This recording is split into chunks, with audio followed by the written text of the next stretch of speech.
नमस्कार विद्यार्थियों, मैं राजेंद्र सिंह, शिक्षाविद राजेंद्र सिंह यूट्यूब चैनल पर आप सभी का स्वागत करता हूं।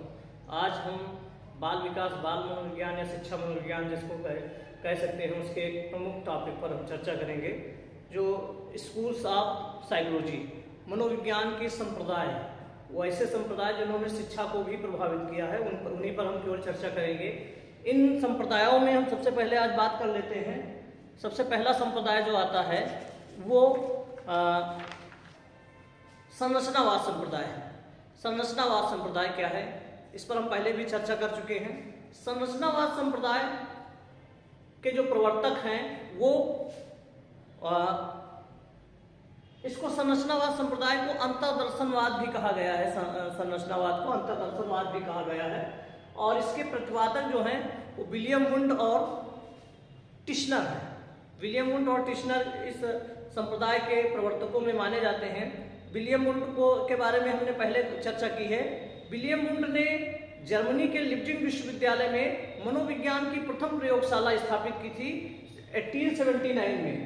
1879 में मनोविज्ञान की प्रथम प्रयोगशाला स्थापित करके मनोविज्ञान के क्षेत्र में प्रायोगिक कार्यों की, यानी प्रैक्टिकल की शुरुआत करने का श्रेय विलियम वुंड को जाता है। और इसीलिए विलियम वुंड को संरचनावाद का जनक कहा जाता है, प्रयोगात्मक मनोविज्ञान का जनक कहा जाता है। और मनोविज्ञान की एक विधि है अंतर्दर्शन विधि का जनक भी विलियम वुंड को कहा जाता है। विलियम वुंड ने अपने सहयोगी टिश्नर के सहयोग से इस प्रयोगशाला की स्थापना की थी, जो जर्मनी के लिप्जिग विश्वविद्यालय में स्थापित हुई। जो जर्मनी का लिप्जिग विश्वविद्यालय है, वर्तमान में उसे कार्ल मार्क्स विश्वविद्यालय के नाम से जानते हैं। इसके बाद हम दूसरे संप्रदाय की बात कर लेते हैं। प्रकार्यवाद संप्रदाय है। प्रकार्यवाद जो संप्रदाय है, हाँ, संरचनावाद में हम और चर्चा कर लेते हैं कि संरचनावाद जो संप्रदाय है वो चेतन अनुभूति को मनोविज्ञान की विषय वस्तु के रूप में स्वीकार करता है। संरचनावाद चेतन अनुभूति को मनोविज्ञान की विषय वस्तु के रूप में स्वीकार करता है और यह चीज भी मानता है संरचनावाद कि मनुष्य की चेतना विभिन्न मानसिक क्षमताओं और क्रियाओं का योग है। मनुष्य की जो चेतना है वो विभिन्न मानसिक क्षमताओं और क्रियाओं का योग है। इन्होंने ही विलियम वुंड ने विलियम जेम्स के साथ मिलकर वो एक विचारधारा रखी थी, जो चेतना का विज्ञान, जब मनोविज्ञान को कहा गया, साइकोलॉजी एज ए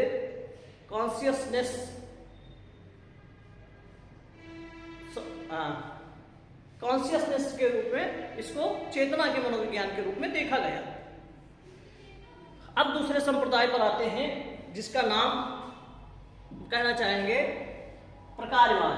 प्रकार्यवाद संप्रदाय, जो प्रकार्यवाद संप्रदाय था, ये डार्विन का नाम आप लोगों ने सुना होगा, हाई स्कूल की मैथ में भी पढ़ा होगा। डार्विन ने जो सिद्धांत दिए, जो नियम दिए, जो प्रकार्यवाद था, डार्विन के सिद्धांत का प्रभाव इस पर था। प्रकार्यवाद पर डार्विन के सिद्धांत का प्रभाव पड़ा, जिससे वो प्रभावित हुआ और आगे बढ़ा। प्रकार्यवाद में दो संप्रदाय हो जाते हैं आगे चलकर। एक होता है शिकागो संप्रदाय और दूसरा होता है कोलंबिया संप्रदाय। शिकागो संप्रदाय जो था, उसमें जॉन डीवी, रोनेल्ड और हार्वेकर प्रमुख विचारक थे इस मान्यता को मानने वाले। डीवी ने मन और बुद्धि के उपयोगिता पर बल दिया और डीवी की एक पुस्तक थी, the reflex are concept of psychology. The reflex are concept of psychology, उसमें इसकी चर्चा की। दूसरा संप्रदाय था कोलंबिया संप्रदाय। कोलंबिया संप्रदाय जो था, इसमें कैटल थे, थॉर्नडाइक थे, वुडवर्थ थे।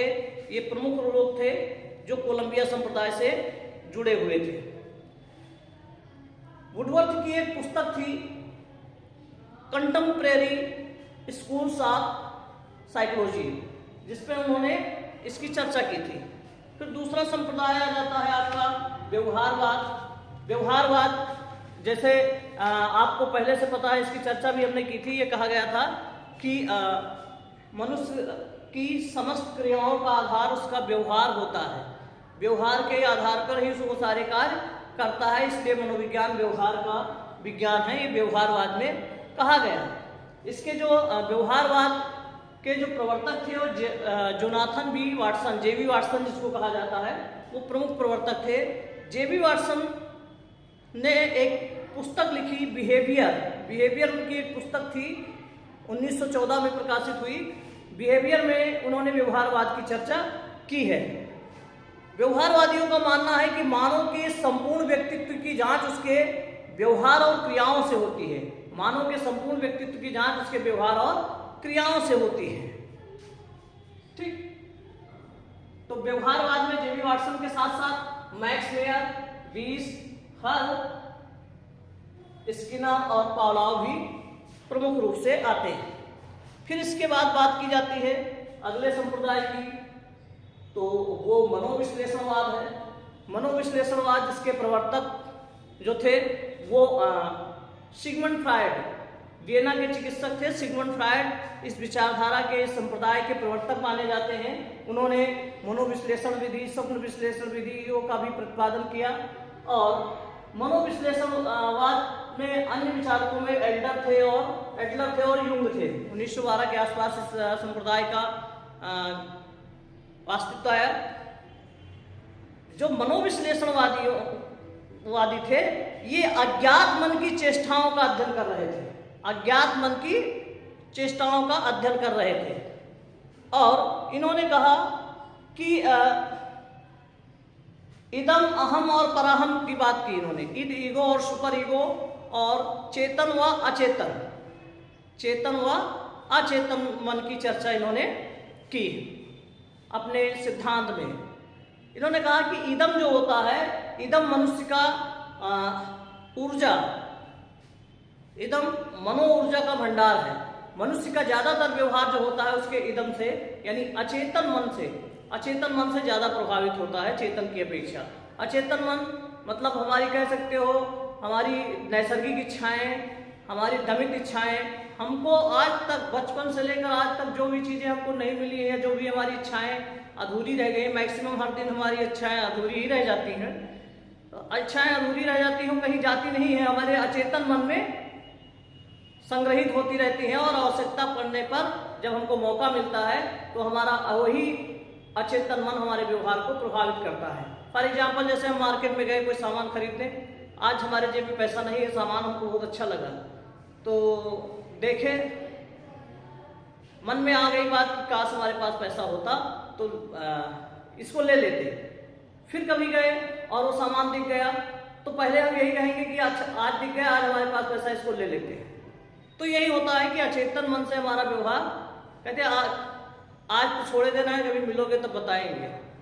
तो ये सारा व्यवहार हमारा अचेतन मन से प्रभावित होता है। इदम जो है वो अचेतन मन में काम करता है। अहम वास्तविकता में काम करता है। अहम जो होता है वो परिस्थितियों के आधार पर काम करने के लिए हमको प्रेरित करता है कि अब इदम कह रहा है, अचेतन मन कह रहा है सामान खरीद लो, अहम कहेगा कि नहीं, इससे और भी ज्यादा जरूरी काम है, उसको पहले निपटा लिया जाएगा, फिर देखा जाएगा। जो भी हम अपनी इच्छाओं की पूर्ति करेंगे उसके लिए सही रास्ता अपनाएंगे। कोई इच्छा पूर्ति करने के लिए हम बैंक नहीं लूट लेंगे, चोरी नहीं करेंगे, जो सही रास्ता होगा मेहनत करेंगे, आगे बढ़ेंगे, फिर उसकी अपनी पूर्ति करेंगे। तो इस तरह से अहम ये काम करता है। और पराहम जो हमारे समाज, जिस समाज में हम रहते हैं, उस समाज के कुछ प्रतिमान होते हैं, कुछ आदर्श होते हैं, कुछ मूल्य होते हैं, वो स्थापित होते हैं। तो ये मनोविश्लेषणवाद है। फिर अगला है अवयवीवाद, जिसको समग्रकृतवाद भी कहते हैं, गेस्टाल्टवाद भी कहते हैं, गेस्टाल्ट नाम से जानते हैं। इसके वर्दीमर, कोफ्का और कोहलर इसके प्रतिपादकों में माने जाते हैं। इन्होंने अंतर्दृष्टि या सूझ के आधार पर काम करने की बात कही, और इन्होंने अंतर्दृष्टि या सूझ का सिद्धांत भी दिया, जिसके ये प्रवर्तक माने जाते हैं। जिसमें सबसे ज्यादा नाम आता है कोहलर का, जिन्होंने परमाणु पर अपना प्रयोग किया था। तो ये वर्दीवाद, कोफका और कोहलर 1912 के आसपास इसका प्रतिपादन किया गया। फिर आता है पूर्णांगवाद। पूर्णांगवाद होलिस्टिक साइकोलॉजी जिसको कहा गया है। इसमें अवयवीवादी और व्यक्तिवादी मनोविज्ञान दो विचारधाराओं में बढ़ जाता है। अवयवीवादी ऑर्गेनिज्म मेयर, काघिल और गोल्डस्टीन होते हैं, और व्यक्तिवादी मनोविज्ञान जो है, व्यक्तिवादी मनोविज्ञान के प्रमुख विचारक जो होते हैं आलपोर्ट होते हैं। आलपोर्ट ने मनोविज्ञान की सबसे व्यवस्थित परिभाषा, वो व्यक्तित्व की सबसे व्यवस्थित परिभाषा आलपोर्ट ने ही दी थी। आलपोर्ट कहते हैं कि एक व्यक्ति विचित्र संगठित पूर्णांग होता है। एक व्यक्ति विचित्र संगठित पूर्णांग होता है। फिर बात कर लेते हैं अगली विचारधारा का प्रयोजनवाद, जिसको प्रेरकीयवाद। एक चीज ध्यान रखना, प्रयोजनवाद मनोविज्ञान वाला अलग है और प्रयोजनवाद दर्शन वाला अलग है। दर्शन वाला जो प्रयोजनवाद है उसके विलियम जेम्स प्रमुख हैं। उसको नई पहचान, एक सबसे ज्यादा पहचान जॉन डीवी ने दी। लेकिन जो यहाँ प्रयोजनवाद है इसको प्रेरकीयवाद भी कहा जाता है। हार्मिक, इसके मैकडूगल है, विलियम मैकडूगल। विलियम मैकडूगल ने मनोविज्ञान के एक सिद्धांत का प्रतिपादन किया जिसको हम मूल प्रवृत्ति का सिद्धांत, अगर मूल प्रवृत्ति से जुड़ा हुआ कोई चीज आता है तो सबसे ज्यादा नाम विलियम मैकडूगल का आता है। विलियम मैकडूगल ने 14 प्रकार की मूल प्रवृत्तियों की बात कही थी और उसके पीछे 14 संवेगों की बात कही थी और कहा था कि यही मूल प्रवृत्तियां जो होती है इसी से हमारा व्यवहार निर्धारित होता है। फिर है मानवतावाद। मानवतावाद जो संप्रदाय है इसमें अब्राहम मैस्लो के बारे में मनुष्य की आवश्यकता का पदानुक्रमिक सिद्धांत उन्होंने दिया, और कार्ल रोजर्स सूचना सिद्धांत से जुड़े हुए हैं। तो ये मानवतावादी प्रतिपादकों में आते हैं, अब्राहम मैस्लो और कार्ल रोजर्स। फिर अगला सिद्धांत है जो शिक्षा में महत्वपूर्ण रोल निभाता है, वो क्षेत्र सिद्धांत। क्षेत्र सिद्धांत, जब क्षेत्र सिद्धांत की बात करते हैं तो इसके प्रतिपादक कुर्ट लेविन होते हैं। कुर्ट लेविन को जो कहा गया है,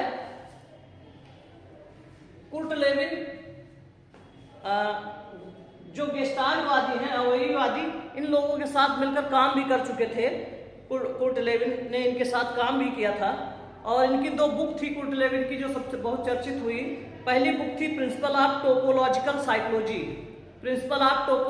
साइकोलॉजी और दूसरी बुक थी conceptual representation and measurement of psychological forces. ये 2 बुक थी जिसमें इन्होंने क्षेत्र सिद्धांत के बारे में बृहद चर्चा की है। जो क्षेत्र सिद्धांत है इसमें विचार, स्थान तथा सदिशता की बात की गई है। स्थान मतलब टाइपोलॉजी और सदिशता मतलब वेक्टर की और टोपोलॉजी की बात की गई है। और कहा गया है कि व्यवहार वर्तमान क्षेत्र पर निर्भर करता है, कि वर्तमान क्षेत्र कौन सा है उसके आधार पर व्यवहार निर्भर करता है। ये सिद्धांत है। तो ये कुछ प्रमुख सिद्धांत थे। शिक्षा के क्षेत्र में अगर हम बात करें तो शिक्षा के क्षेत्र में मनोवैज्ञानिक तथ्यों का प्रयोग सर्वप्रथम विधिवत ढंग से मनोवैज्ञानिक तथ्यों का प्रयोग सर्वप्रथम पेस्टोलॉजी ने किया था। और रास महोदय की एक परिभाषा आती है। रास महोदय कहते हैं कि व्यक्ति का मस्तिष्क उसकी प्रयोगशाला है। व्यक्ति का माइंड है वो उसकी लैबोरेटरी है, यानी प्रयोगशाला है। तो ये मनोविज्ञान के कुछ प्रमुख संप्रदायों की एक संक्षिप्त सा परिचय था, संक्षिप्त सी रूपरेखा थी। आगे हम शिक्षा मनोविज्ञान, कार्य परिभाषा और उसकी विधियों के बारे में पढ़ेंगे।